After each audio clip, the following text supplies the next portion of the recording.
everyone, and welcome to the weekly message. Today we're going to continue our series on understanding our dark night of the soul, and in particular talk about some of the tools to get through the dark night of the soul. For those of you who have not watched the previous two videos on the dark night of the soul, let me just kind of recap. It's my understanding that we did enter into a dark night of the soul. It's synonymous with the Great Tribulation spoken of in the Bible, in Revelations, and it is occurring, of course, within 3.5 years of 2012, because, of course, you know, if we're going to create a new reality, we've got to make some major changes on a global level. On a global level, or we're going to just keep recreating more of of the same, and when you cross that galactic equator, you're going to do it a lot faster. So that means, you know, we could easily, if we do not make these jumps, create a world we do not desire.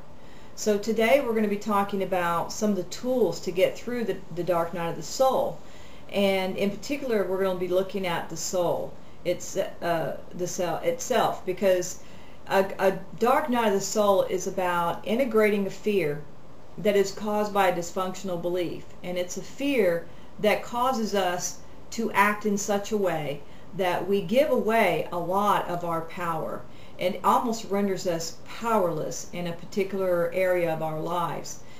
And when you do a global dark night of the soul, this means that there is a belief that everyone on our planet pretty much carries that has affected the way that we create our societies, and has caused us to have repeated upheaval, wars, famine, abuse, you can name it. It all begins with this belief, and it also causes us to believe that we're victims of circumstance. In other words, we don't control our lives. Something someone else does. We've lost the ability to control our world, our inner world, and of course that chaos, that lack of control is manifested on the outside. Therefore we start looking to others to create a sense of safety for us, and when we do, we give away our power, and in particular our power of discernment, our power of free thinking. You know, you notice here in the United States, we don't have a whole lot of those powers and rights that we used to have. They're pretty much given up because of this war on terrorism. We're all looking for safety outside of ourselves, and so we basically don't have the powers that we used to have. So we've got to reverse that, and therefore we have begun going through a dark night of the soul. And our souls will guide us through this time, individually and collectively, if we just learn to work with them. So the first tool that I can share with you is written out in the third booklet of the Keys of Compassion series, and it's called the Divine Partnership. And with this tool, you learn to partner with your soul, and you learn how to communicate and work with the soul the way the soul works. So if you haven't read it, just let me give you a couple of pointers here. Number one, the soul will communicate through synchronicities. Look for the synchronicities, things that flow into your life. Follow the synchronicities. Another thing that it does is it communicates and answers questions in series of 3. Maybe you see the same thing 3 times. You hear the same words 3 times in a short period of time. That's a message from the soul.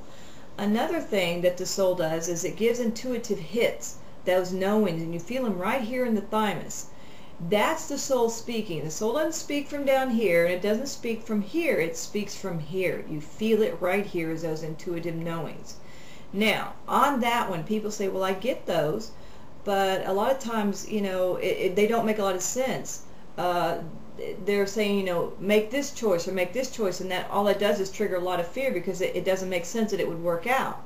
Well, I will share with you this. If the soul gives you an intuitive feeling about something or intuitive message, and it doesn't make sense, do it anyway, because they know where they're going. We don't see. And remember, when you're in the dark night of the soul, you're blinded. You're blinded by your fears.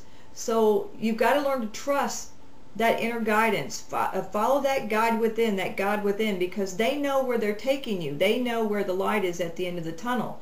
And by following them right into the fear, just do it anyway, you dissolve the fear and you come out of the dark night of the soul.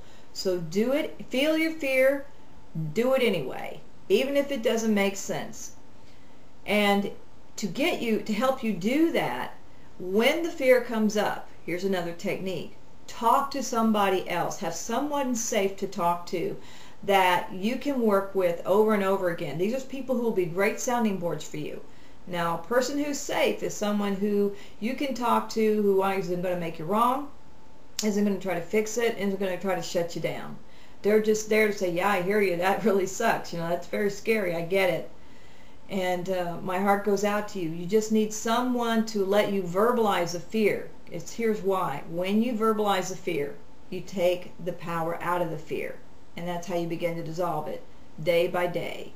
So have someone safe to talk to. We all need to find someone safe to talk to. Another thing you can use is part of the avatar technique, which was discussed a couple of 3 messages ago.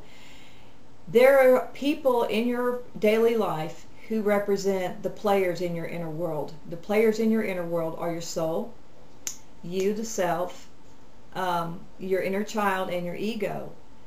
Look for the people, identify them, the people who represent your soul, and talk to them.